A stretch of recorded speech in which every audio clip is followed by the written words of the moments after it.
Tanja Martinson. So a few weeks ago I was in the shower and I had this idea. I had an empty spot in this conference. I had a time that I hadn't filled and I hadn't found the right presentation. And I thought, you know, we get asked a lot about baby wearing and about which baby carrier is the best one and how do I adjust it right and which baby carrier should I get for my baby and which baby carrier should I get for my baby and the one I have feels a bit hard on my body, et cetera, et cetera. And I think that many of us who are working with growing families are getting asked these questions, and I thought, wouldn't it be incredible if we could have somebody who's an expert on baby wearing come and teach us everything we need to do, everything we need to know, and bring baby carrying devices that we can try on and play around with and figure out how to adjust so that we can help the families that we serve in that way. And so that began my quest, and I talked to Erica from Milagros Boutique, which is one of the donators for the day of the baby carrying devices that we get to try on and play with later. And she connected me with Tanja Martinson here, who is going to do our presentation. And I'm so glad that you're here. Thank you for joining us. And take it away and tell us all the stuff we need to know. All right, thank you.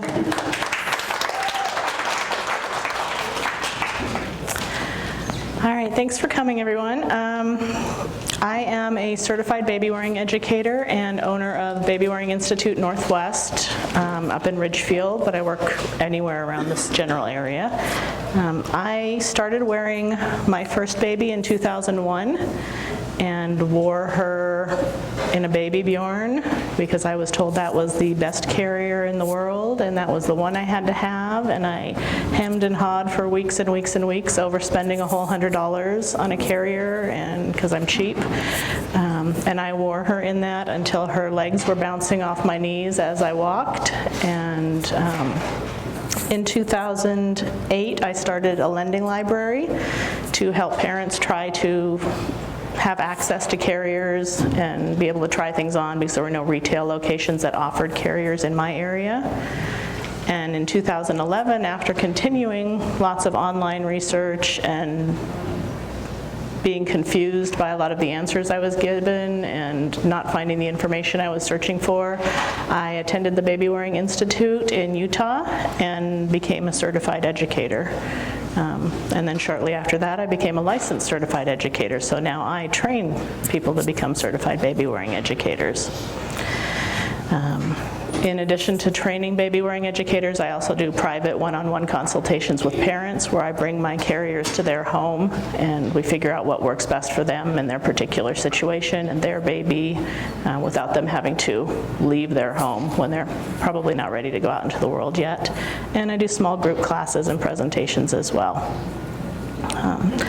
If any of you are offering or planning to offer baby wearing education as part of your services, I do recommend attending something like my certification classes. You'll get really in-depth training on not only the carrier types, but infant development and how to teach baby wearing to another person, which is very different than doing it for yourself. All right. I'm going to start with a little pop quiz. Who can tell me what countries and cultures around the world wear their babies? Everyone. Everyone except us. Yeah, we're starting to get it back, but for every other culture around the world, as far back as ancient Egyptian times, baby wearing is depicted in hieroglyphs and art in the tombs. Biblical art, even Mary wearing baby Jesus has been depicted. In Japan, as early as the 1100s, images of Anbu were found in scrolls, and Anbu means skinship, which is an intimate physical connection. That's where the term Ambuhimo comes from, which is a Japanese carrier that was popular for almost 700 years. Prior to that, they were wearing babies skin to skin inside the kimono and using the obi, which is the sash of the kimono, to secure the baby in the carrier. There are also carriers now called OB carriers, which are sash carriers based on that. After World War II, baby wearing fell out of favor a bit as they went to more westernized parenting methods, but they're also making a comeback in Japan again. India, where they wear their babies, North American, Native Americans, Inuit tribes wear what's called, or use what's called an amatik, which is a baby wearing coat where the baby's actually inside the coat on the back of the parent, and it's secured with a belt around the waist, and they're essentially riding inside the carrier, or inside the coat as a carrier. Cradle boards in other Native American cultures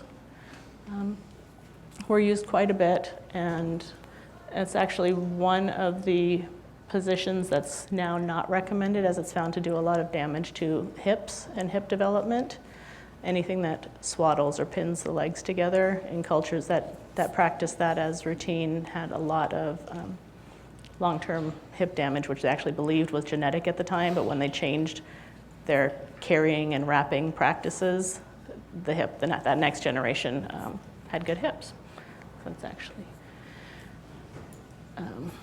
in Korea, carriers such as the podegi, in Peru, the manta, Northern Iran, simple cloth carriers, the Congo also, carriers like a kanga or a kiteme, which is a simple piece of cloth. Modern European Parliament, even the politicians are wearing their babies to work now. And at home here in the US, we're starting to see a resurgence of people connecting with their babies through baby wearing.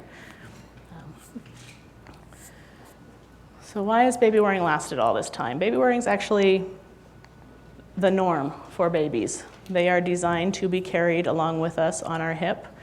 When you lift a baby, you'll see they naturally pull their knees up into a spread squat position, and that's so that they can ride on the parent's hip. For us in modern times, a lot of times it's a matter of convenience. We're able to get out and go about our business, continue our lives, be active, work if we need to, and include the baby in all of those things. Baby wearing has also been shown to decrease the risk of SIDS. As babies connected to your body, you become completely aware of their needs and anything that's going on with them, and you can react very quickly to any changes in their breathing or behavior.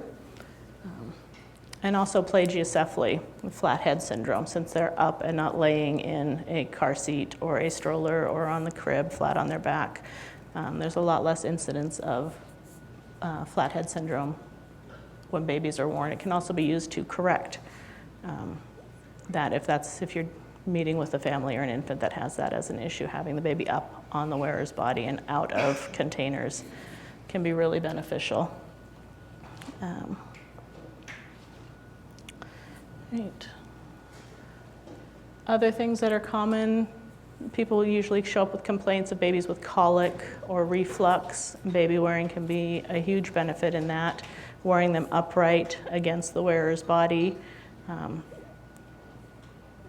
puts pressure against their stomach and digestive system, acts as a gentle massage with your movements, provides warmth, improves their digestion, and can reduce the symptoms of colic, as well as reflux, and helping their digestion.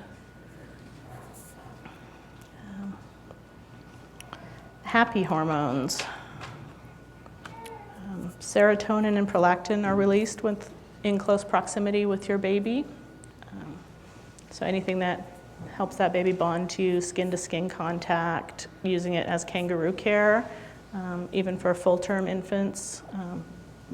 In the NICU, it can be a great asset if you're dealing with a preterm baby or have parents who have just brought a preterm baby home, using a wrap or a ring sling to help them hold the baby close while having their hands free.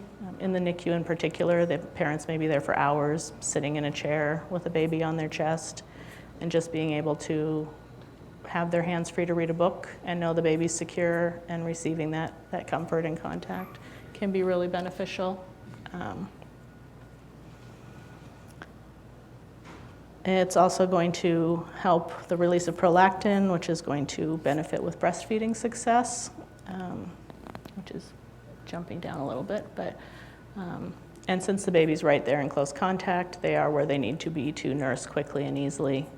You're also learning to read your baby's signals when they're worn right in front of you, and meeting their needs right away is going to reduce crying and reduce stress, which makes everybody happy. And almost most importantly to me, I think, is that parents are then able to model a happy, healthy life for the baby. They're bringing the baby along with them. The baby is at eye level and at conversation level. They're learning that life is active. They move about their business with the parents. They can see that life is fluid and how the parents react to stressful situations. They're learning communication skills by being able to observe your reactions and your emotions on your face, hear your voice. So babies who are worn tend to be a lot more social. They tend to speak earlier. They also tend to have better balance because they're learning what movement feels like from a natural source of movement as opposed to a mechanical movement in a swing or other device. Yeah. Can I just add to that benefit? Uh-huh. I'm an OT, an occupational therapist, and babies that are worn, their vestibular development is improved, and that assists with attention and focus, and helping them be better learners when they're ready for school. Yeah, absolutely. So their vestibular systems are better developed. Their proprioceptive systems are also better developed, their sense of up and down and where they are in the world. And yeah, learning is improved. Also, they're able to relax when facing in and being connected with your heartbeat and hearing your voice, and be in a longer quiet alert state, which allows for more neural connections and better development. And yeah, so instead of doing the baby Einstein and the teach your baby to read before they leave the crib type of things, wearing your baby is going to give a lot more benefit naturally than trying to force that.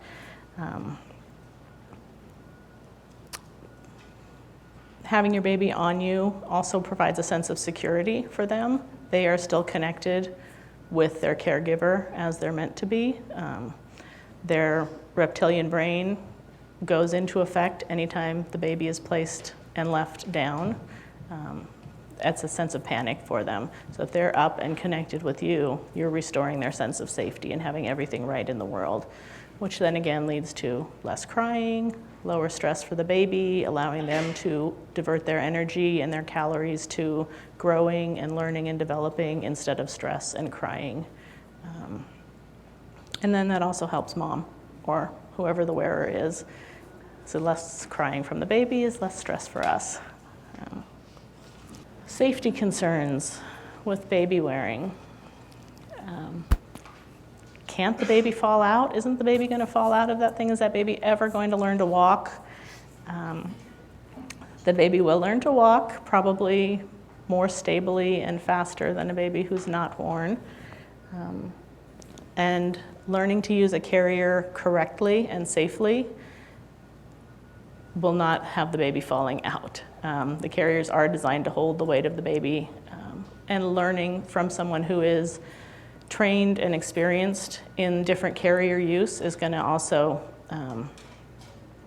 increase the chances of successful wearing from the parents or caregivers. Other incidents statistically, wearing your baby is one of the safest methods of transporting your baby. With the CPSC incident reports and the American Academy of Pediatrics, we see reports of stroller incidents in the thousands with falls every year. The vast majority of them resulting in head injuries and at least 2 deaths a year from stroller use or from accidents while in a stroller. Car seats have resulted in over 8,700 emergency room visits a year on average, with 36 deaths in 10 years. And that's use outside of a car, using an infant car seat as a carrier. Using infant car seats in shopping carts and other shopping cart accidents result in 24,000 ER visits a year for babies and small children, mostly head injuries, many of them life-altering. Whereas baby wearing, the incident reports indicate less than 1 incident per year, so 0.7 actually per year in a 20-year period. In Europe, it's 0. In the US, the majority, or actually almost the vast majority, I can only think of 1 incident where the person was an experienced wearer. The rest had no baby wearing education. Compared to Europe, where baby wearing education is much more accessible. It's almost the norm in countries like Germany. And they have 0 incident reports in baby carriers. Even with the minimal yet tragic incidents in the US, it is still much safer to use a baby carrier than to carry your baby in another device or transport them in another device. Car seats used outside of the car in shopping carts actually won't be a single car seat made in the US as of this year that will be allowed based on manufacturer's instructions to be used in a shopping cart. They are not designed to click into those carts, and it actually will void the warranty, in addition to putting the baby at risk for falls. Makes the cart top heavy, often the babies aren't secure, and then the car seat isn't secure in the shopping cart. So if you have parents who are planning to do that, or you see them, gentle reminders that car seats are for cars, and you'd be happy to help them with a baby carrier or refer them to an educator who can do that, would be great in turning the tide for those kind of incidents. I don't know if you've seen the video. There's a YouTube video that I've even shown people in the grocery store to prove that I'm not just a lunatic coming up to them telling them what to do with their baby. The woman's in Home Depot, the baby's in the car seat on the top of the shopping cart like you see all the time, and the baby rolls itself. The cart doesn't tip, but the baby just manages to flip herself or himself out of the car seat, and miraculously there's a store employee who just jumps over and catches the baby. If not, the baby would have hit the standard Home Depot concrete floors, and tragedy would have ensued. I don't. I would just look up baby shopping cart, Home Depot, some combination of those things. Or on my website, on my Facebook page, I think if you scroll back far enough, it's on there, Babywearing Institute Northwest. Most of the incident reports in the US, deaths and injuries, were the result of a handful of common issues. Number 1 being use of cradle carry. Cradle carry would be the picture labeled bad. That's from the International Hip Dysplasia Institute. It's also on the CPSC guidelines now that came out with the warnings a few years ago. But having baby in a cradle carry, in this position in a carrier, puts them at extremely high risk for positional asphyxia. The baby will naturally gravitate toward the lowest point in the carrier, which forces them to essentially fold up and curl up, forcing their chin to their chest and restricting their airway.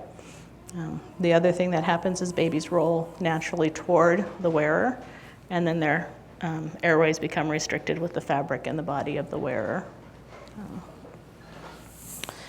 A few years ago, there was a recall, which prompted a lot of the warnings that you may have seen. If you're not familiar, this is an Infantino Sling rider. This is the carrier that was recalled for causing an infant death. It was actually here locally. It was not the first death in this type of carrier. She was the first one who successfully sued. So it took the lawsuit to get them to remove the carrier from circulation. They were actually notified by a pediatric RN who's a baby wearer and did her own research, and she's married to a pediatrician, and she did her own oxygenation studies years before this incident and sent her findings to Infantino, letting them know that the babies were being deprived of oxygen within moments of being placed into the carrier. The carrier design is such, if you're not familiar with it, it has an almost flat bottom. There's a harness inside to secure your baby. The instructions have you putting the carrier on a flat surface, placing your baby in the carrier,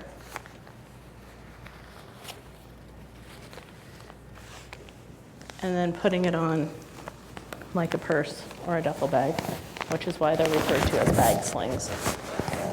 There are many other carriers on the market still, especially on eBay, with the same design that are not recalled. So if you find parents looking and asking where to shop, definitely steer them away from this type of carrier in general, and also off of eBay and secondhand type sites unless they know exactly what they're looking for. She notified them of the oxygenation issues, and instead of recalling the sling or completely redesigning it, they added their Breathe Right mesh panel, which is added some mesh so the baby could get some air. If you can see in here, the baby's slumped to the lowest point in the carrier, facing me, with the chin being pushed to the chest automatically just by putting it on. So this was actually an issue of carrier design,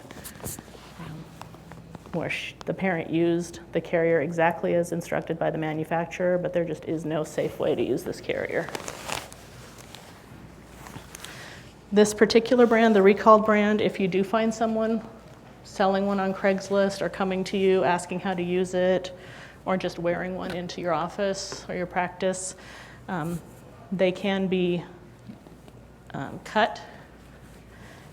The instructions are to cut across the logo, send the logo into the company, and then they can get a replacement item, either another one of their carriers or a non-carrier product that they make, like a toy or a shopping cart cover or something like that. Infantino. They also went under the name Wendy Bellissimo. So both of those are recalled. It's the same product.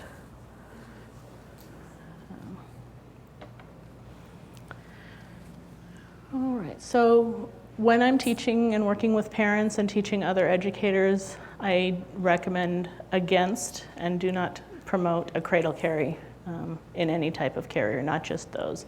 The risk is just too great for positional asphyxia. Too many small errors can lead to a huge problem. Poorly designed carriers, which would be this one, would be the other one. Yes? Uh-huh.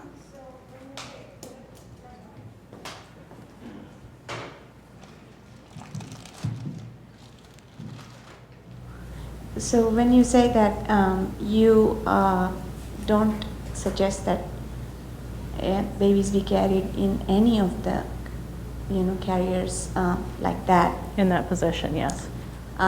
Because I'm a postpartum doula, I see a lot of my mom's clients who carry their baby in, I believe it's called a kangaroo or A pouch sling? I don't know what it's called, but it's just a. Well, Kangaroo Corner is a brand of pouch, which this is this. Yes. It's similar to that. Mm-hmm. So what do you tell them then once they are, like, the ones I've seen are made of either fleece or some of them are really like made of muslin. Mm-hmm. I don't know if that would make a difference in the material. It doesn't. I'll go through the different carrier types and their recommended use and positioning in a couple minutes. But yeah, I recommend all babies be worn upright. So they're going to be worn vertically with their facing you. Okay. Which is difficult with a small infant to do in this type of carrier because of the way it's designed. It's not adjustable, so they can't get a good supportive fit for a baby who can't support their own body. If they have it and they want to keep it, I suggest they keep it for a car carrier later when baby's older and do quick hip carries with it. But for a little baby, I don't recommend these. Yeah. Thank you. Sure. Okay. So Another incident, or a few, were as a result of inappropriate outerwear, bundling too many layers on top of the baby. So the old wisdom of teaching parents that the baby should wear one more layer than you're wearing, the carrier counts as a layer. So they can even, and then with your body contact and your body heat, they can even wear less than you, and be at the right heat. You don't want to overheat, and do want to take the carriers into consideration. There are coats and outerwear and covers made specifically for baby wearing that have an opening so that the baby is still visible, and you can monitor their airway and see how they're doing and check their temperature easily. What has happened is people wear have the baby in a carrier bundled or ready for the weather, wrap a receiving blanket or a fleece blanket on the outside around the baby, then put their winter coat over both of them, or maybe even more than one layer, and then cover the whole thing up, including the baby's head. You always want to make sure that the baby's head is visible, never covered by fabric, and close enough to kiss, facing you. And then some using carriers for purposes other than baby wearing. You don't want to put your baby down with a sling as a blanket, or leave them in the carrier when they're asleep and not on you.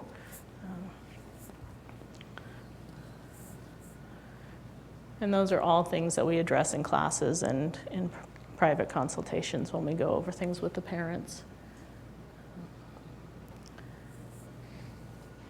All right, we've touched on a little bit of this. Ideal positioning for the baby is going to be having them in a natural spread squat position facing you. So when babies are born, their hips are still cartilage, with the head of the femur being harder than the socket. The socket is relying on how the head of the femur rests in the socket in order to develop and become a solid hip socket, which we're going to have to live with for the rest of our lives. So the deeper that head of the femur sits in the hip socket, the more stable the hip is going to be for that baby and as it grows into adulthood. The ideal position to get the head of the femur into the hip socket is in what's a natural spread squat position. A good visual for that is a lot of babies, if you pick them up and hold them out away from you, they'll naturally pull their legs up into that position so that they can be carried on the hip. That's the perfect spread squat position. Can also do it, look at them doing a diaper change. They'll naturally pull their legs up into that exact same position. That position puts the head of the femur into the socket in the perfect position and angle to develop a nice strong hip for their future. We want to choose a carrier that's going to support that position with fabric from the hollow of one knee all the way to the hollow of the other knee, so they're truly sitting in a nice deep seat, as opposed to in a narrow-based carrier where the legs can hang down. Having the legs hang down or not be supported by the carrier is going to have the head of the femur pushing up on the edge of that shelf of the hip socket and create a shallow socket. It can also allow, if they're worn too low, the legs to go backwards, which they're actually not able to do until they're older and walking, and force strain on the hips and pressure. Wearing babies with their feet or legs inside a carrier is going to do the opposite and push down and have them too bunched up and push pressure, and also create a shallow hip socket. So wearing the baby in that natural spread squat position with their knees higher than their bottom, spread at whatever degree is natural for them at their stage of development. You definitely don't want to overspread or force the baby's legs wide either. It's also going to tilt their pelvis at the perfect angle, which is going to allow them to align their spine and keep the nice natural curvature.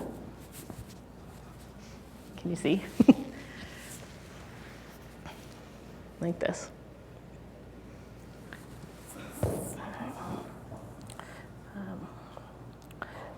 And while not all babies who are worn in positions that don't fully support their legs are going to automatically develop hip problems, the vast majority of hip issues are not detected by pediatricians Actually, the only way to do that would be ultrasound, and that's not a common practice yet.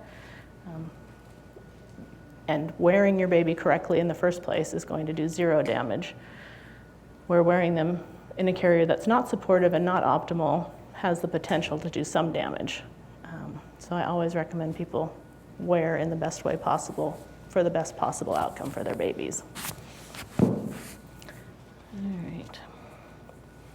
Here's some more visuals of the spread squat position. The International Hip Dysplasia Institute does have some of the images, the line drawings, on their site.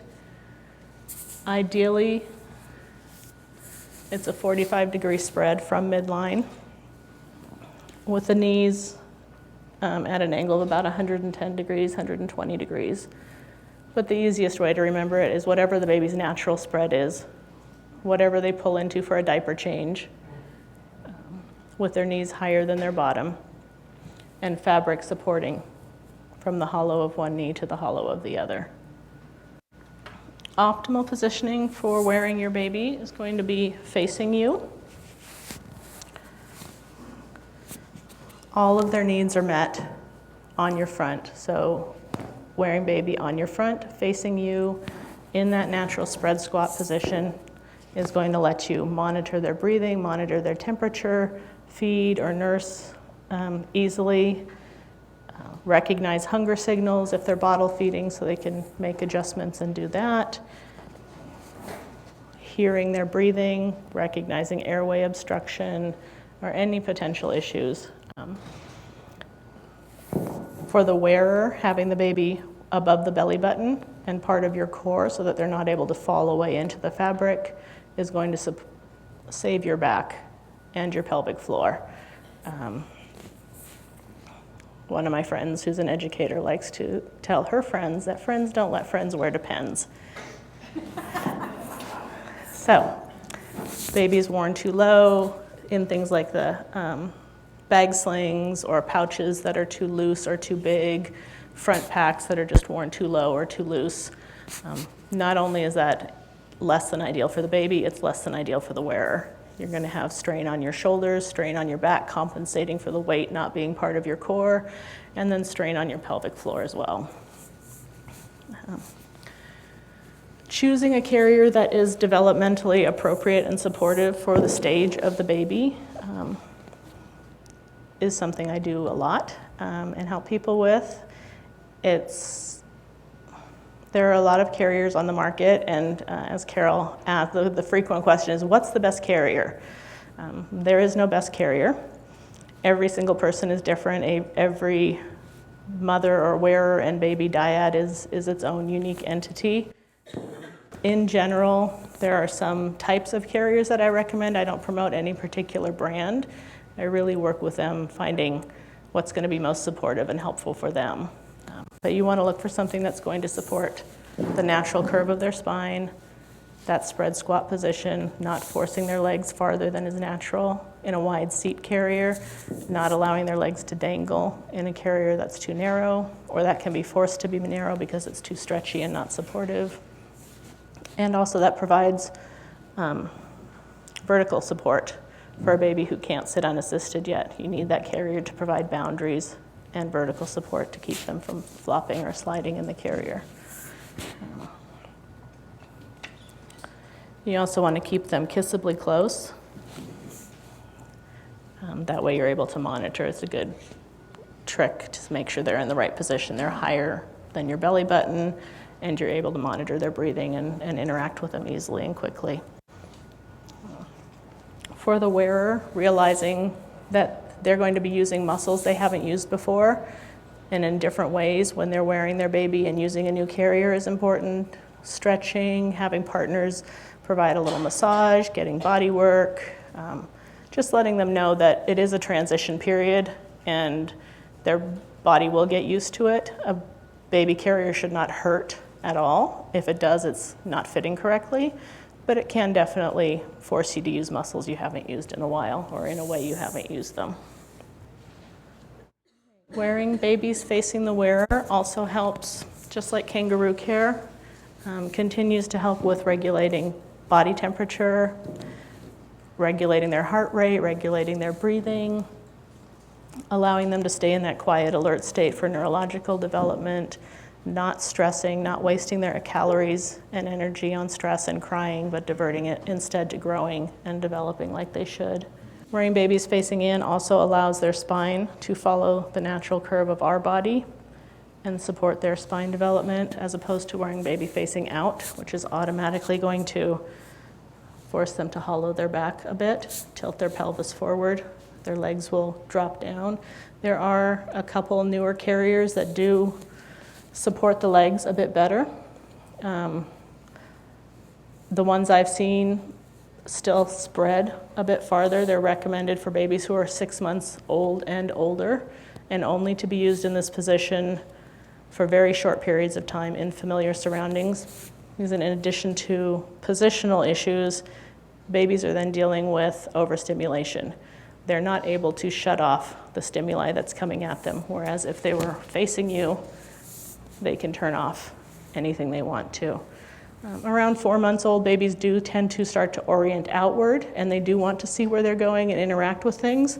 At that point, we generally recommend a hip carry or possibly a back carry so that they can see, but still have the option of being able to turn off the world if they want to and need to.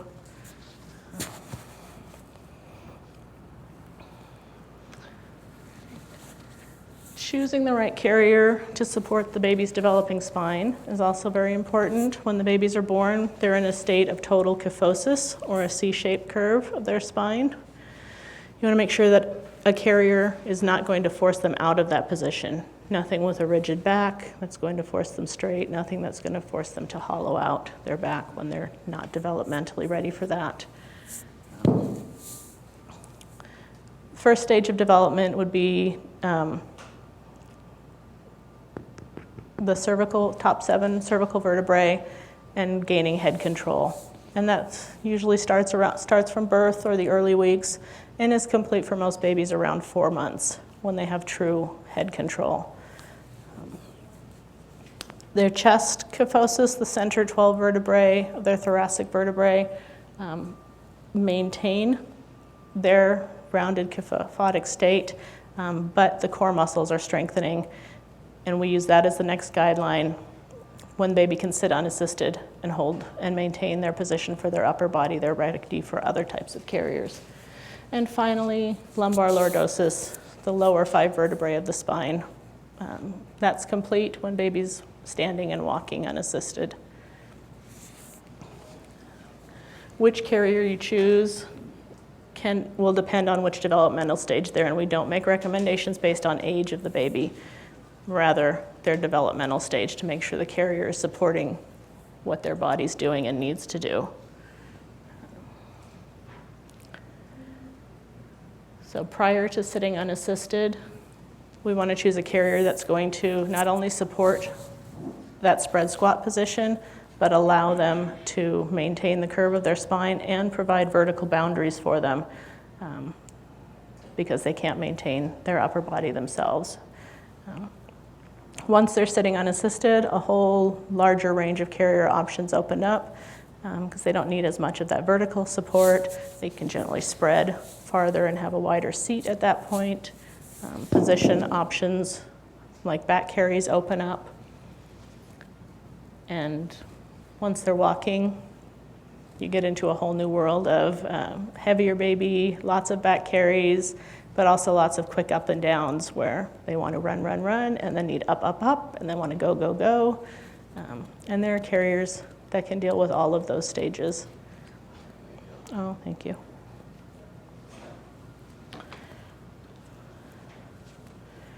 All right, picking the right carrier for you is, like I said, a very individual thing. There are obviously many styles. This is a fraction of what I have for demonstration purposes, and that's a fraction of what's available on the market. There are, luckily down here, local stores like Milagros and Sante Mama that have a selection that you can try on in the store and get to figure out what's going to work for the baby. Or people like me can come to parents and bring our carriers and help them figure out what's going to work specifically for their baby. Recommending that they practice with a doll, or a sack of flour or a sack of rice to get the weighted feeling of a real baby prior to working with their baby is helpful. That way they're not attempting a new activity that they're unfamiliar with a crying baby who may be a brand new baby that they're also not familiar with. And it generally takes people about 5 tries with any carrier before they're really comfortable doing it on their own. When I'm teaching, I generally will demonstrate once, work with someone mirroring with me the second time, and then have them try it on their own after that with me coaching. So that's at least 3 times with me before I ever leave. And I don't leave until they're comfortable with at least one carry. When choosing a carrier, you also want to look for carriers that are going to distribute the weight for the wearer, either on both shoulders or across their back, potentially to their hips for a heavier baby, or if they have back issues. Lots of different carriers distribute weight differently, but you do want to make sure that it's comfortable and well distributed so that the wearer is comfortable too. Human babies are not born fully developed, unlike other mammals. A lot of the parenting books and parenting misconceptions from prior generations tried to categorize humans into categories with either mammal babies that require a nest, but can be left alone for long periods of time because their mother's milk satisfied for a long period. So bunnies, kittens, puppies need the nest for warmth, but they can be left alone easily. That's where you get recommendations such as putting your baby in a crib and separating them from you and leaving them. Or putting them in the other category where they're considered just mini-me's, ready to go when they hit the ground, like a calf or a foal, where they will stay in close proximity to the mother, and the milk doesn't satisfy for very long, so there's frequent feedings. And humans never fit really in either one of those categories. We're in a category called parent clingers, and actually active parent clingers, because babies being carried are actively participating in the wearing process, even if you can't feel them, which is one of the reasons we always recommend wearing babies with their legs outside the carrier from birth. So they're using their lower legs to balance against our movements, and that is strengthening their core muscles as well. And they do need that period of exterogestation, which would be another 40 weeks at least outside of the womb. You may have heard the terms 4th trimester. The previous baby wearing groups went under the name 9-0, which stood for 9 in, 9 out. They are still dependent on us until they are walking and able to protect themselves from danger, remove themselves from situations, grab food if they need to, like other mammals can at birth. Until that point, they're fully reliant on us, and they do need us to provide everything for them. Baby wearing is one of the best ways to be able to do that. You're providing the skin-to-skin contact, which is critical, communication, cuddling, cooing, touching, everything that they need can be dealt with and provided right on your body. So there's no such thing as spoiling a baby. The baby's wants and needs are the same thing. They're not manipulating. If they're crying, they're communicating. It's their only form of communication, and we are there to meet their needs until they're able to do it on their own. All right, types of commonly used carriers. I'm going to go through the various types. If you have questions along the way, just let me know and somebody can get a microphone, or I can answer questions at the end as well. If someone says they want one carrier, if I could buy just one that's going to last me from birth until they're done, what should I get? That's a woven wrap. That's the only carrier that will do it. A woven wrap is just a long piece of fabric, no seams, no buckles, no clips, no rings, designed specifically to carry your baby. There's no horizontal stretch, no vertical stretch, but there is diagonal give. So it molds around the baby nicely to provide support, but doesn't stretch or sag, so it can hold a lot of weight. You can wrap a newborn just as well as you can wrap a preschooler. Do you want me to move this? Because I'm going to do a lot of banging right there.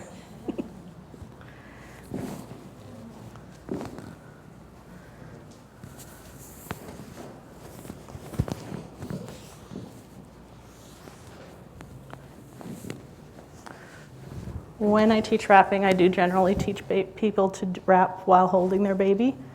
The chances are very high that they're going to have to do that at some point because they won't be able to put their baby down wherever they are.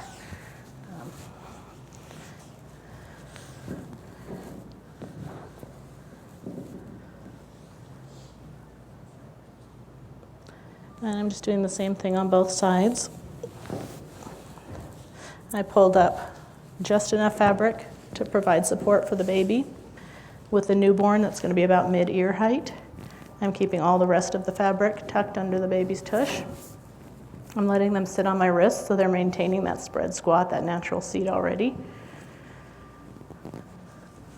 I've wrapped and crossed across my back, and I did it with the fabric spread out nice and wide to distribute the weight so there's no knots or tangles or fabric roped across my back for pressure points.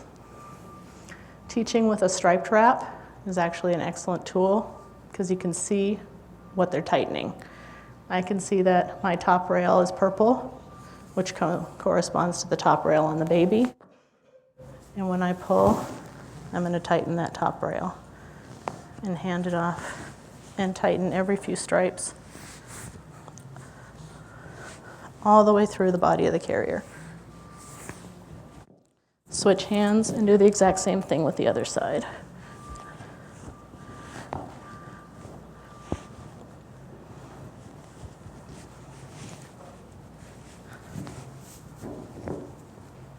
And I cross in front, come back under the baby's legs,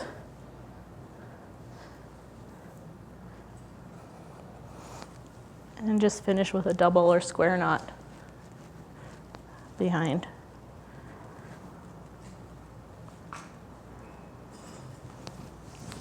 And the last steps, I make sure they have that vertical support and boundary. And do a little tush push to make sure they're really sitting in there. And you can see how the carrier then allows for their natural curve, supports that spread squat position, distributes the weight across your back, and make sure they're not falling into the fabric, so they're not too loose, and you're truly hands-free with your baby. Woven wraps come in different blends of fabric. I generally stick with cotton, just for ease of care. It's perfectly supportive, but there's everything from 100% cotton to silk blends to linens to yak hair, really, and everything in between, and all different patterns and colors. And all different price points. You can find a simple woven wrap specifically designed, not do it yourself, for under $100 easily. And then you can go up into the world of collectors and go into the thousands. It becomes like shoes and purses for some people, and they really do collect and hoard and trade and have one for everything and one of everything. And but you can also get a remnant from a garment store for $5, right? And actually, you want to choose fabric that's going to be supportive enough to actually hold a baby. The wraps that are made for baby wearing are tested to support the weight of the baby, tested for toxic content, whereas fabric store fabric, you're not going to know how it's treated. You can buy some fabrics that can support your baby at a fabric store. Usually, to find anything of comparable quality, you're going to be paying more with the time and the sewing or having someone do it for you than buying one that's ready-made. Using simpler fabric, likely not going to be as supportive. It's a good way for people to try out if they like wrapping, but it's generally not going to be as comfortable for them. And what you risk then is not only their discomfort, but potentially shortening their baby wearing time if they decide that this is uncomfortable and it hurts and they don't like it, so they're done. Whereas a better carrier that was made to distribute the weight and support the weight better could have kept them wearing for a lot longer.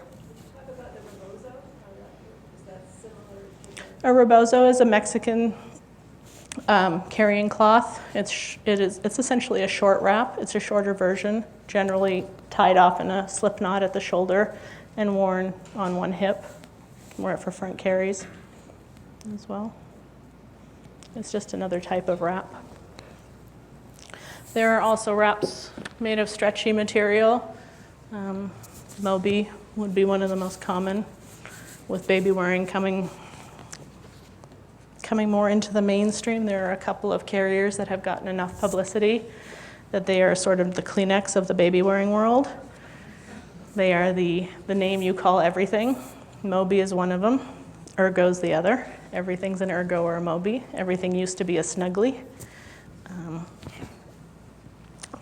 A Moby is the same thing, a long continuous piece of fabric, but this is made out of knit cotton. A lot of them also have some spandex or lycra content. I generally recommend going with natural fibers, again, for breathability and toxicity issues with babies. The stretchy wraps stretch in all directions. They stretch lengthwise, they stretch widthwise, they stretch diagonally. People like them because of the squishy, soft t-shirt feeling. And the fact that you can pre-tie them. I can put this on before I pop the baby in and pop the baby out. If somebody is looking to buy something and doesn't own one already, I generally do not recommend these and even recommend against them because their useful life and the support they give is actually really limited. While the manufacturer's recommendations say they can hold up to 35 pounds, they generally are uncomfortable for the wearer and not supportive for the baby at about 10 or 15 pounds. So if they're going to spend $50 on a carrier, they're going to go a lot farther and have a lot longer useful life with a woven wrap or a ring sling.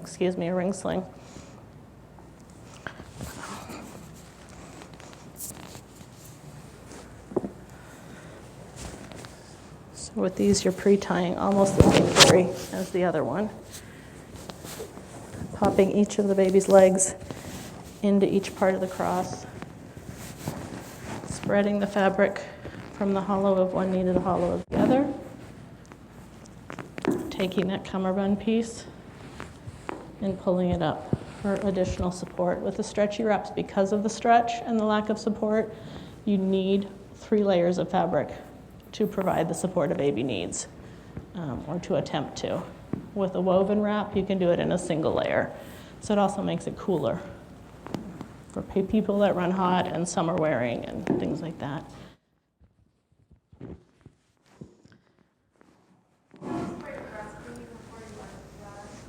In this, breastfeeding in a carrier is something that I consider advanced baby wearing.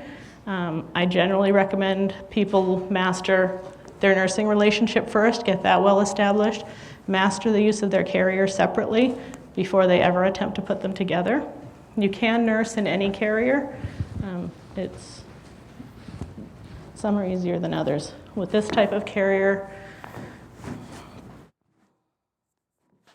you're simply going to stretch or loosen, and you can just nurse vertically like this, or you can take them out of one part of the X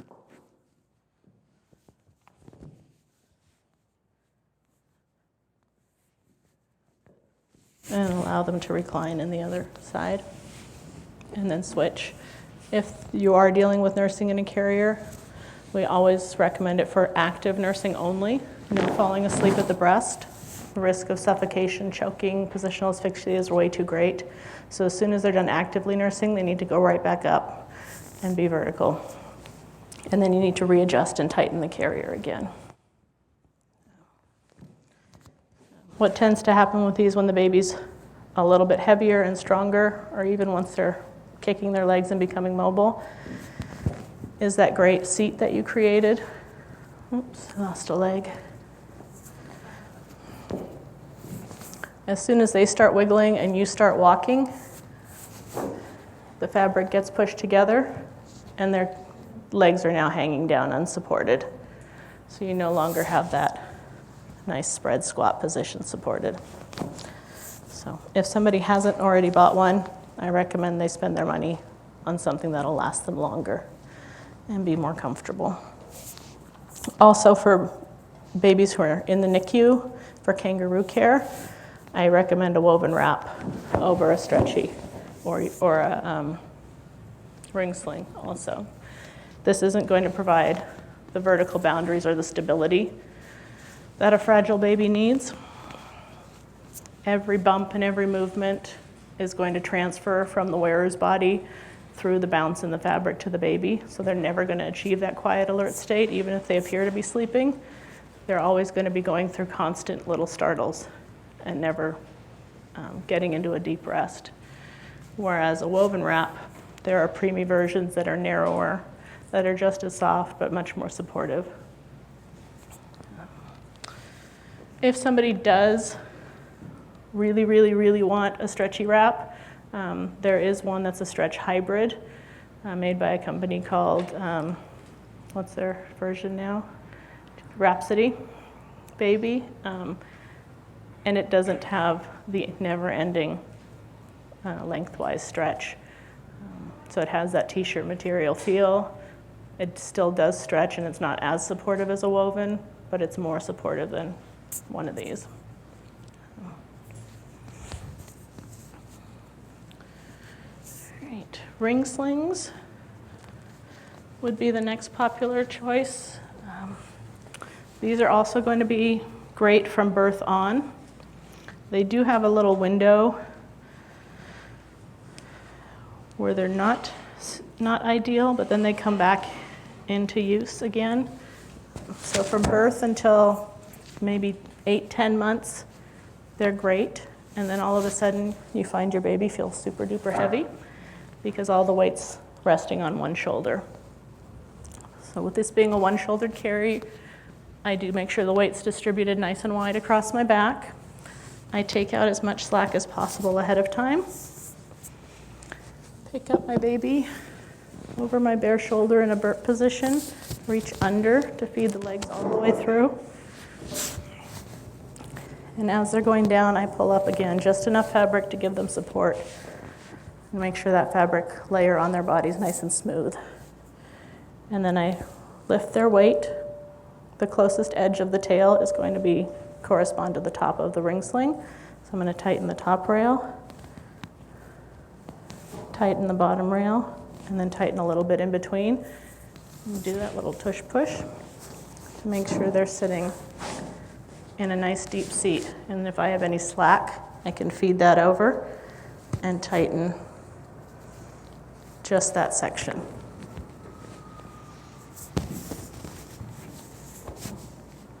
Did that wrong for years? Because I had the baby in cradle carry in it. A lot of the old instructions did have cradle carry. And as with everything parenting, when you know better, you do better. So the more we learn, recommendations do change. And I always teach the safest possible options. Yes? What time period did you say it was not? It's not that it's not right, it's that it tends to potentially become uncomfortable before the baby's walking, but when they're starting to get heavy and on your shoulder, at that point the wearer might want to consider having a two-shouldered option available. But then once they're toddlers and mobile and they want to run and come back and knee up, and they want to run and come back and knee up. Having a ring sling for a hip carry is a great option, because you can just let them right out the bottom, and they can go, and they can come right back, and you can pop them in, and they can go and come back and in and out. And because they're doing that, you're going to be holding them in that position for a shorter period of time, so it's not affecting your shoulder as much. Ideally, you want to alternate which shoulder is worn on from time to time to keep the wearer balanced. In reality, people tend to be handed with their ring slings, just like with writing. One side feels natural and right, and the other side feels completely backwards and wrong and like you don't know what you're doing. But if you can encourage them to try to alternate at least a little bit, it'll save their back and their shoulders. So these can go from birth until they're done too, just wanting to make sure that the wearer is still comfortable. A pouch sling was brought up, similar to a ring sling. A lot of these you'll still see the Cradle Carry image depicted on their instructions. It's just a tube of fabric.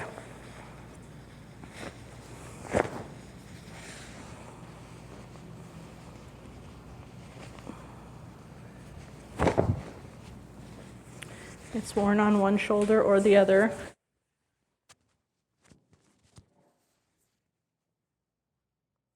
And they are sized, which is their downfall, or one of them. It has to fit the wearer just right. If you have people who are going to be sharing a carrier and they are different builds or different sizes, this won't work for them. If they're wearing a newborn, this won't work for them.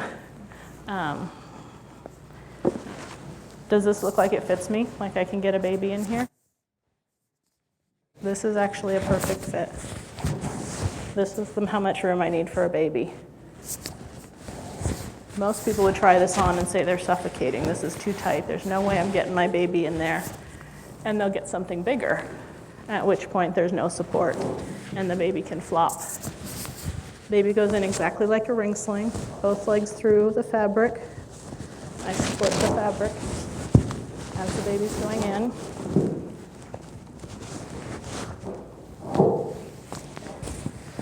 So they're sitting with the fabric supporting from knee to knee in that spread squat position. But what you lose is any kind of vertical support, head support. And the only adjustment I can do is a half flip on my shoulder, which if this was close to the right size in the beginning, might work. But if it's not, then there's nothing you can do to take out the slack. Next up are Meitai's Asian-inspired carriers, which are actually the basis of most of the soft structured carriers. A Meitai is a square or rectangular body with 4 straps, 2 for the waist, 2 for the shoulders. These are going to be recommended, most of them, once baby's sitting unassisted. They can be worn on the front or the back. Woven wraps, I should say, can be worn front, hip, back, multiple configurations. There's a million ways to tie a wrap, but they only need to master one at a time, so they shouldn't feel overwhelmed.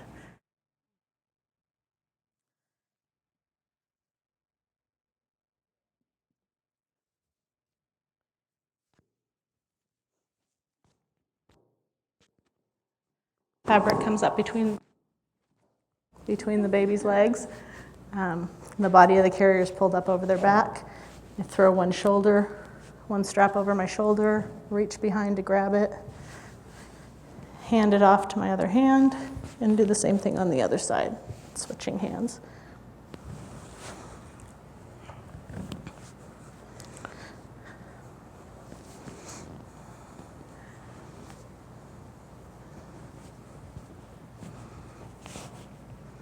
And as you can see with this baby, the seat's much too wide to allow them to be in a spread squat position with the fabric only going to the hollow of their knees.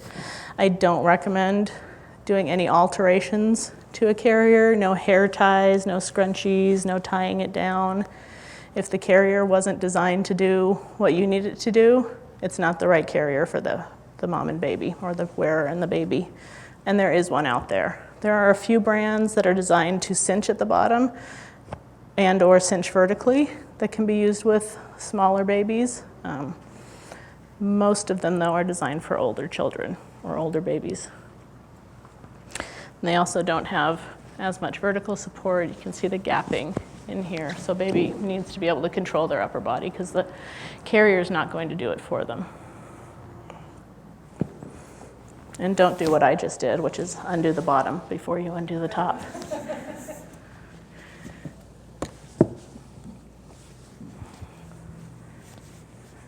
All right, so that's a Meitai. An Onbuhimo is the Japanese version. There's no bottom straps, no waist straps. The shoulder straps just loop through to create that waist and seat. This can be a great carrier for a back carry for a pregnant mom who doesn't want anything tied or crossing her belly.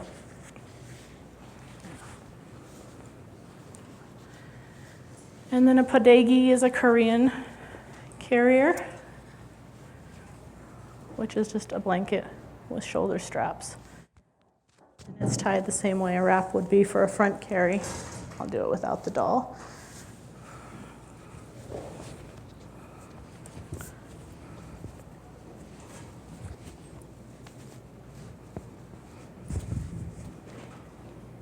Sitting like this, or a back carry most commonly. How do you put the baby In this, for a front carry, you would be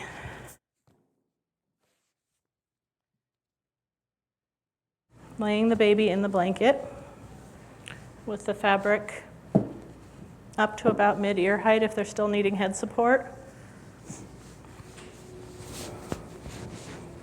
And cross one shoulder, just like with the Meitai and with the woven wrap.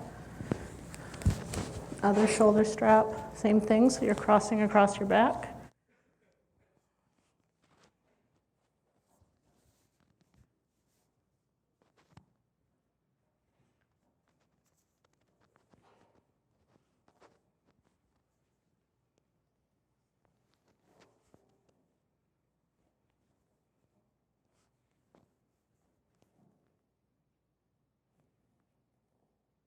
You can do it just like this, or you can do, to get rid of that lack of head support, start under the arm, like doing the front wrap cross carry with the woven wrap.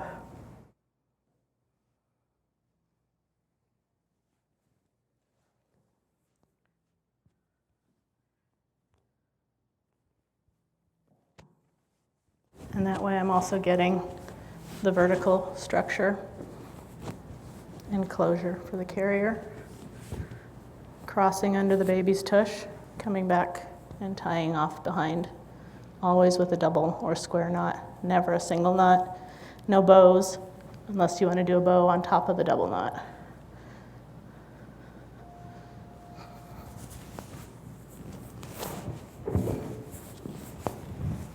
And there's the baby sitting in the body of the fabric that's supported by the straps.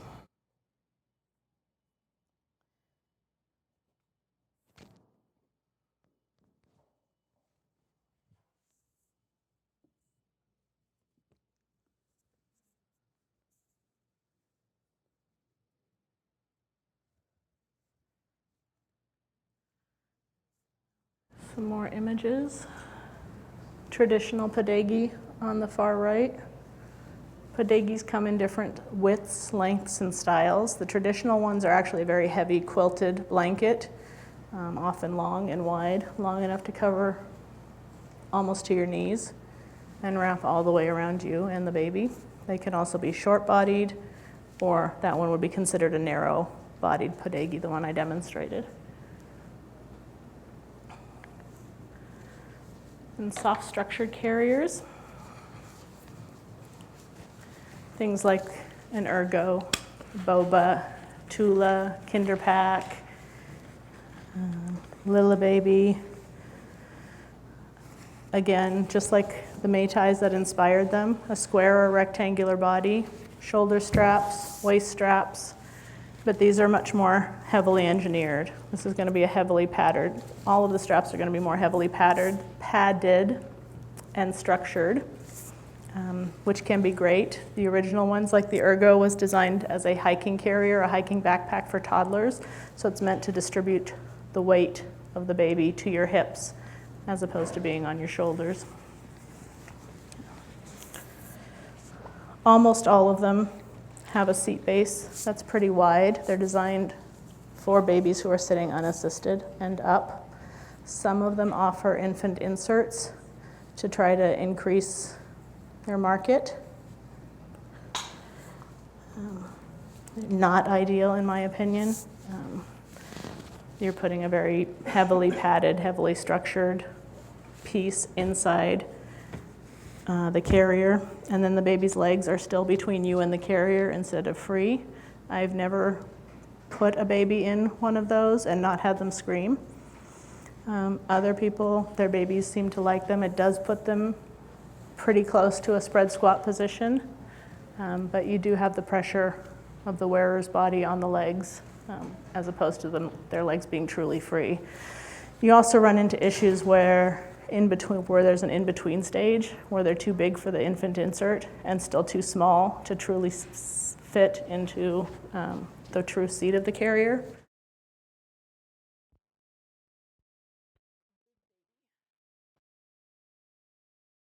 And baby's going to go in just like with the Métis, the fabric seat coming up between their legs, and then shoulder straps for the wearer. They do have a chest clip that you need to reach and close on your back.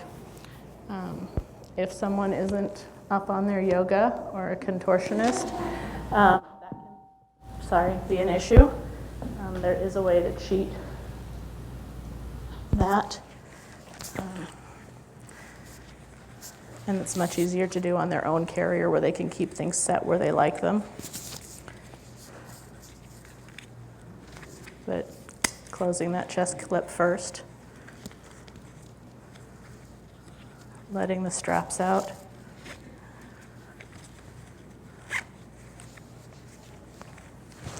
Putting it on like a vest. Then doing the waist.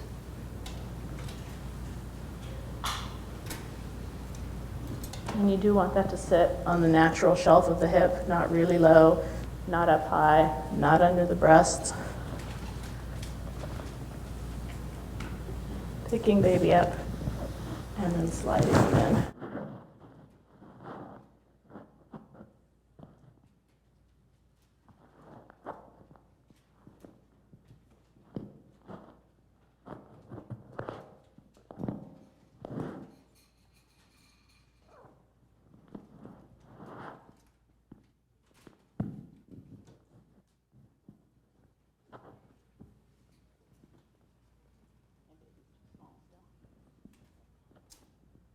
They would need to sit ideally like that.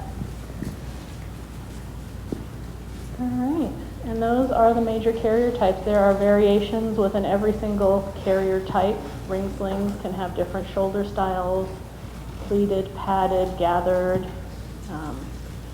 If somebody is looking at shopping with a ring sling, making sure that the rings are designed and tested to be used for a baby carrier, not craft rings from Joann's or Michael's or Home Depot hardware rings. With the soft structured carriers, even though they all look virtually the same, they all fit very differently. Everyone has a different angle for the webbing to hit the carrier, different height. So they're things that actually need to be tried on by the wearer. All right, does anyone have any questions? Because I don't know what it just did, so.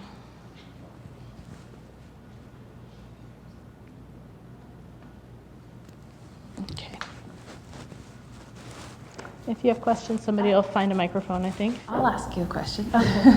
You've been doing this a while, it seems like. You know your stuff. Mm-hmm. What do you think are the misconceptions? I know you gave the myths and things, but what are your frequently asked questions from your moms and parents? The most common thing is what's the best carrier, period, and having to explain that there isn't just one best one because everything fits everybody differently, and postpartum bodies are constantly changing. So getting them to understand that initially is important. Giving parents the language to use to defend their parenting and their wearing is also important because they may be dealing with in-laws or pediatricians or people on the street that don't understand carriers or only saw the recalls and think that all slings are dangerous and death traps. Those things come up a lot. That seems like a big one.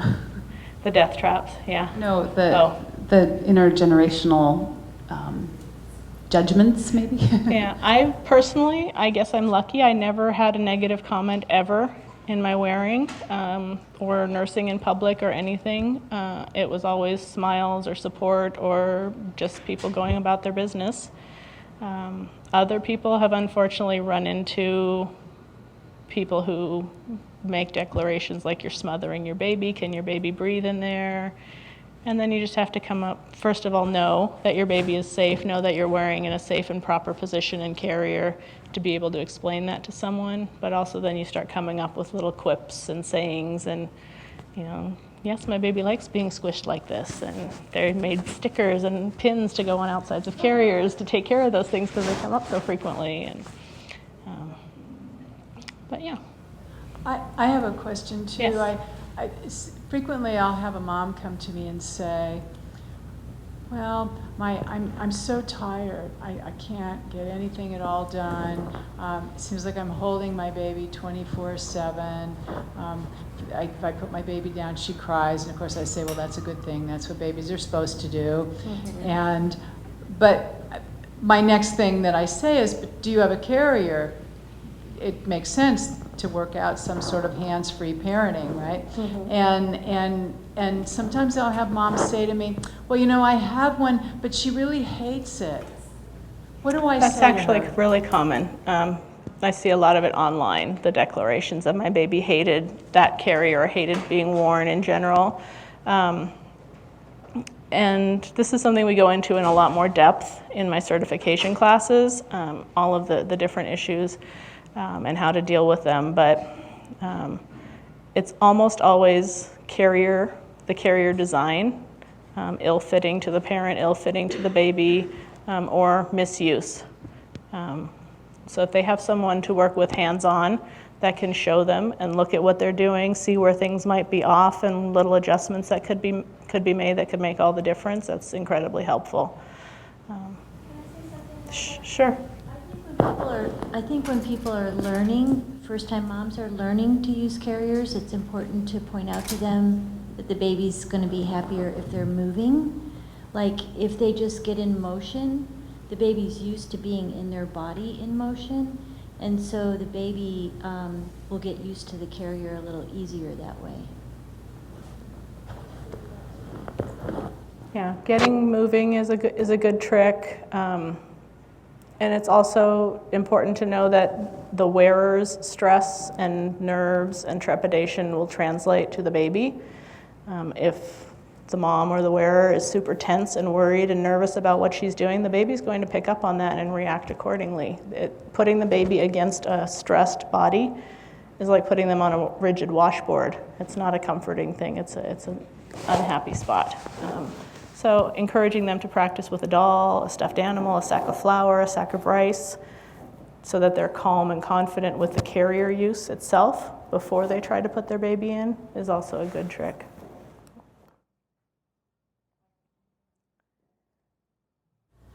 So the classes, parents, once it comes to the time where you want to buy a Tough Traveler or something like that, by that time the parents have figured out, have you enough on their own that you don't need to give them any guidance or instruction about carrying the toddler?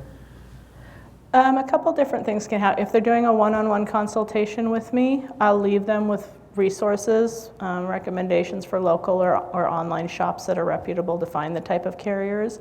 I'm going through the different types and what to look for in positioning so that they should, hopefully by the time I leave, be able to look at any picture online or any box in a store and say, that one's going to hold my baby the way Tanja said I need it to, that one looks like it's going to sit right, and they should be able to make an informed purchase.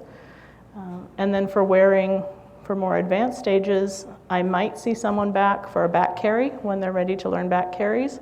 But generally, once they're mastering front carries and they're confident in those, they can transfer all of those skills to back carries or hip carries or whatever else they need to do.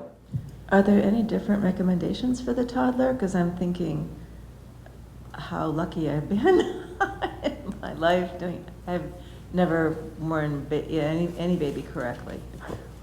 Really, 'cause that was a long, 40 years ago.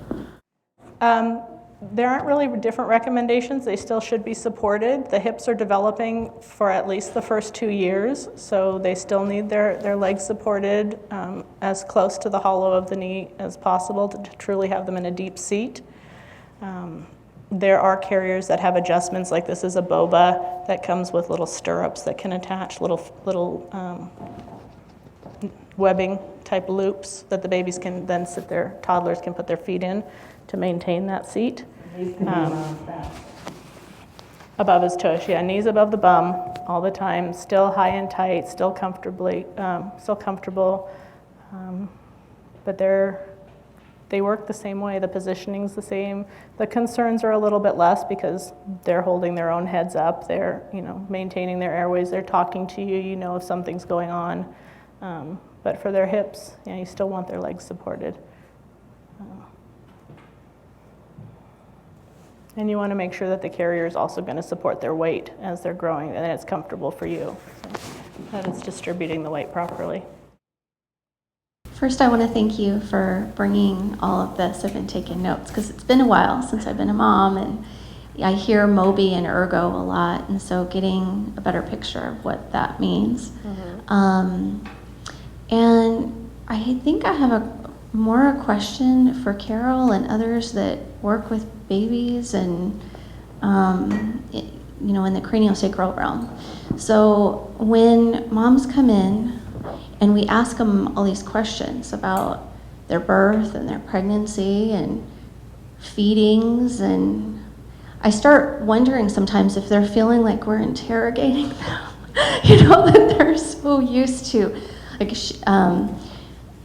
feeling judged by their birth and the choices that they're making, and that they're all trying to do the best that they can. And so when we have a mom who's attempting to wear their baby, how great that is that they're even making that effort. Mm-hmm. And so I want to I want to applaud that. I don't want to make them feel like they're being picked on for maybe not making the best choice.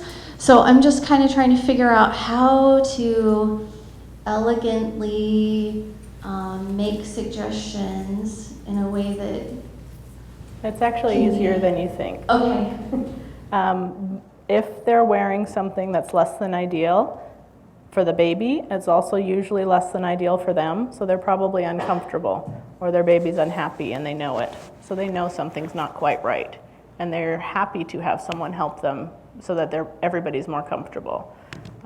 So you can simply start by complimenting, I love that you're wearing your baby. What a cute carrier, what a pretty fabric, whatever you see. And then, how do you like it? Is it comfortable? It looks like it's riding up on your neck a little bit right there. Is that comfortable for you, or are you feeling some stress there? Things like that. They don't see the carrier. They usually bring the baby in their car seat. And sometimes they complain about the weight of the car seat. And so that's one of the reasons that I might ask, do you have a carrier? Can I add something? Sure. Whenever I'm talking to parents, I use 2 words, curiosity and kindness, for whatever needs to be delivered. Yeah, so you can, if they're complaining about lugging the car seat, which is horrible for them and is supposed to stay in the car anyway, it's an open window Do you have a carrier? Have you tried a sling? I loved my sling when I used it. Or I just saw this great speaker and she told me all about these amazing carriers you can have. Do you have one? Yes, I have one, but my baby hated it. Oh, really? What happened? What kind of carrier did you have? Being familiar then with the types and the brands that are on the market will let you envision, is that a narrow base carrier where the baby's legs were dangling? Is it something that was really rigid that forced their spine straight when it shouldn't be? Did it not have head support? Is it synthetic? Is it a really loud pattern and they might be a sensory sensitive baby? I always, when I'm teaching educators, encouraging them to never hand out advice immediately, but to start asking more questions. What are they using? What don't they like? What works? What is your baby like? What's going on? Can I see what you're doing? Can you bring it next time? And then being familiar with products so you can envision them too. So knowing what you know, you're at the park, okay, and you see mother carrying her 4.5-month-old baby in a forward-facing carrier, not to name any names, the leg dangler. So tell me what you feel inside, and then tell me how you might approach this mom, or assuming that, let's say that that your friend who's also at the park introduces you to this woman. First, my kids would be going, "Mommy, look."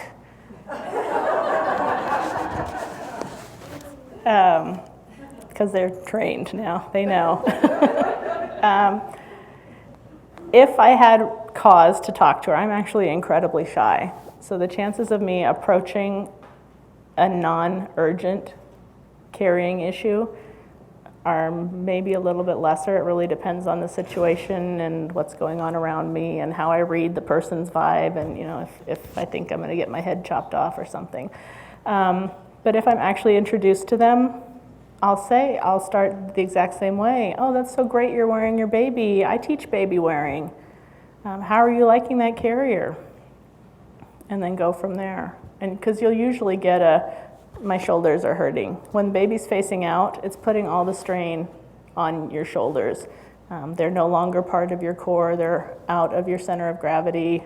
You're having to compensate with your back. So you can opt to go from the wearer's comfort perspective instead of just the baby's safety, if you think that might be a better route. But there's always a way to get in there. Thank you.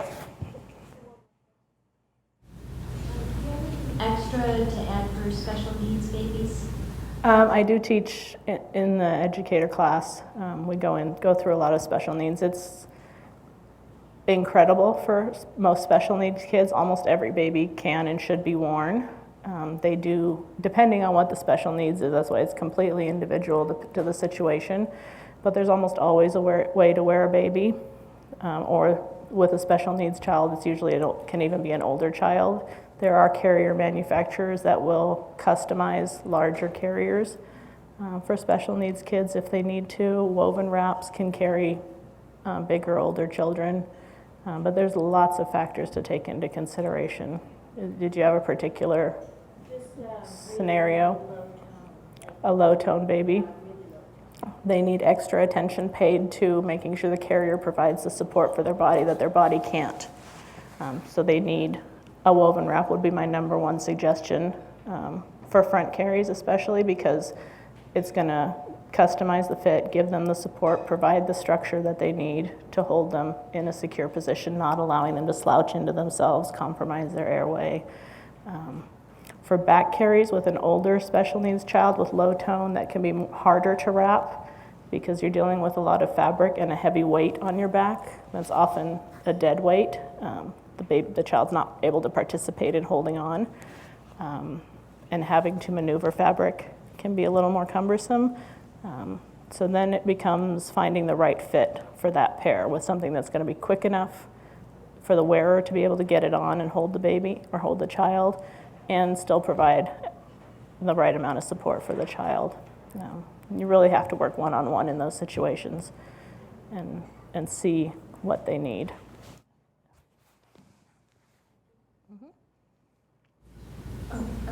I'll go first because I hold the mic and then I'll bring it to you.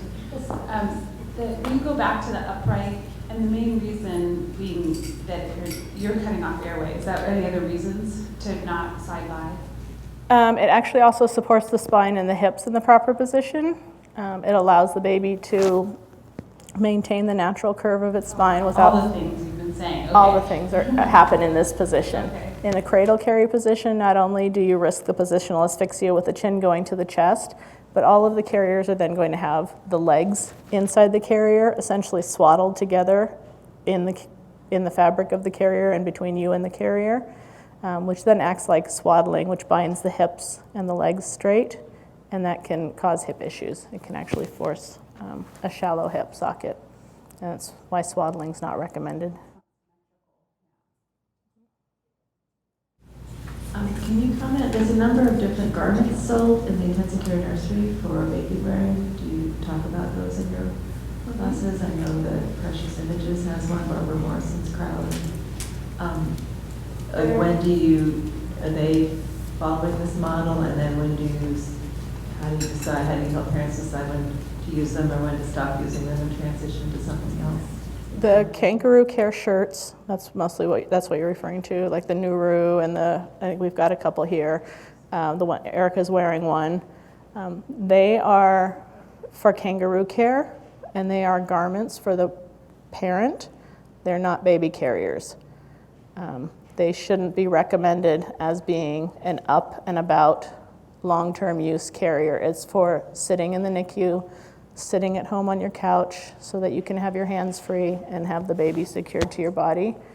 Almost all of them are stretchy, so it's not going to provide the boundaries and the support that a more fragile baby is really going to need.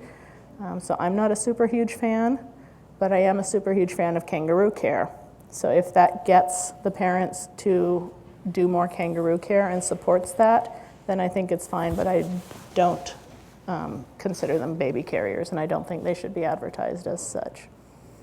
How often are you teaching fathers as well for baby carrying, and the moms and dads sharing the same carrier? That work? That doesn't always work with our baby. And then can you demonstrate also hip hold for like a 5-month-old? Either woven or I do have fathers in my consultations. Just like with everything, it runs the gamut. I've had fathers who were in the house and refused to participate, but kept walking through the room. I've had fathers who liked a completely different type of carrier. A lot of online comments you'll see would say this is a dad carrier, because dads like things that buckle and click, and if they hear that click, they know it's secure, and that makes them happy. My last 3 dads were natural wrappers. They watched me wrap one time, studied what I did, and then said, okay, don't talk. I'm going to do this. And they did it with the doll, and then you see them reverse engineering what I just did and figuring out what's supporting what, and if they pull this, what's it doing. And they were natural wrappers. I had a couple who came and did a consultation while they were pregnant. They flew down from Alaska to do the consultation, and then went home, and they had wrap braces because he was a much more natural wrapper than she was, and she was kind of disappointed because that was going to be the mommy thing, and he was a real natural at it. But by the time the baby came, I got pictures of both of them in the same wrap with the baby, so they both did it. So it really just depends. It's just like anyone. It's what's going to work is going to be individual, but knowing about the different options is what's critical, so you can present them with everything that's available and help them find what works, or refer them to someone who can do that. But yeah, some of the carrier types are not as easily adjustable for different body types, so that can be an issue. Like a soft structure carrier would fit a very petite mom very differently than a big husky dad. The only other issue that I've seen people mention that I haven't come across is dads being less flexible. So wrapping or anything where they have to pass straps can be more cumbersome or harder for them to do because they don't have the reach. I actually have a shoulder injury, so I don't have as much reach on this side, so that's kind of an easy thing for me to figure out, little tricks to stuff fabric in pockets on the other side and then grab it, and but there's always a way around those things. Oh, and then hip carries. Well,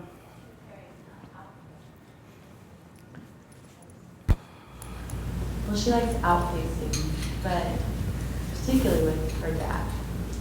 So I guess hip is outpacing. It is. Yeah. Hip's actually a great transition and option instead of truly facing out. And that's actually another thing, yes, what comes up a lot is the difference between carrying in arms and carrying in a carrier.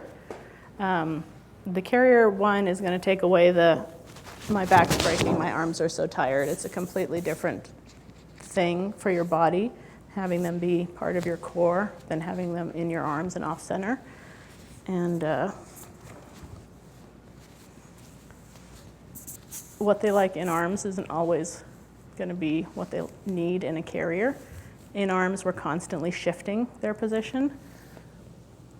So even if I would do this with no problem with an in-arms baby, within 30 seconds, I probably will adjust that baby 30 times, depending on what's going on with them. In a carrier, they're stuck like this, and that's it. So a hip carry is a great option for babies who want to see out. And you're just putting them in exactly the same way, reaching underneath, feeding their legs through, and then letting them slide down. Anything off center is considered a hip carry. They don't have to be under your armpit. And then you adjust the same way. And that way she could see out. You can also turn yourself. Don't have to rely on the carrier for them to see what they want to see.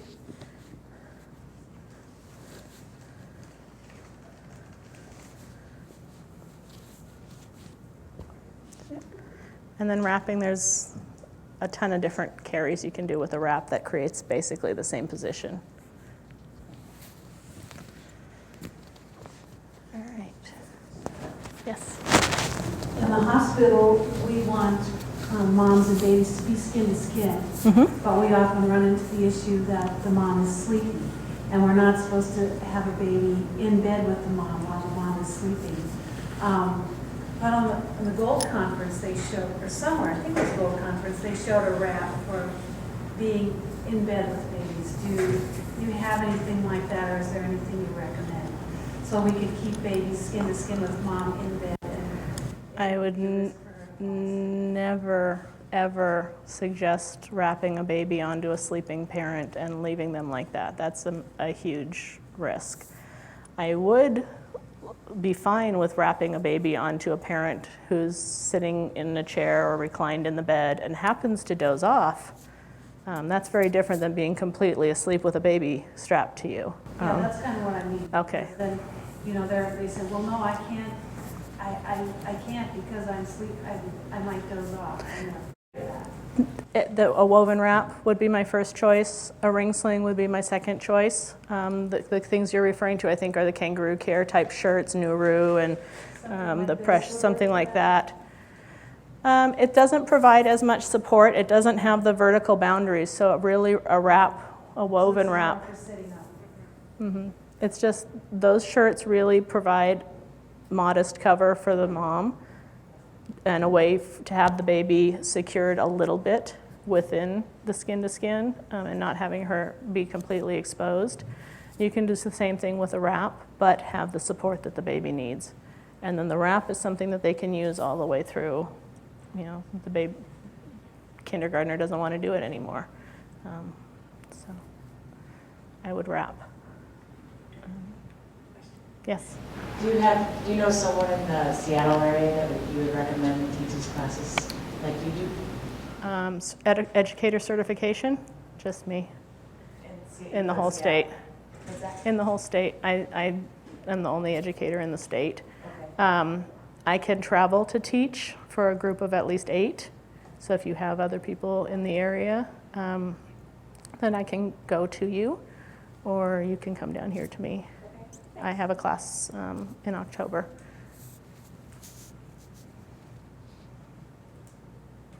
Anyone else?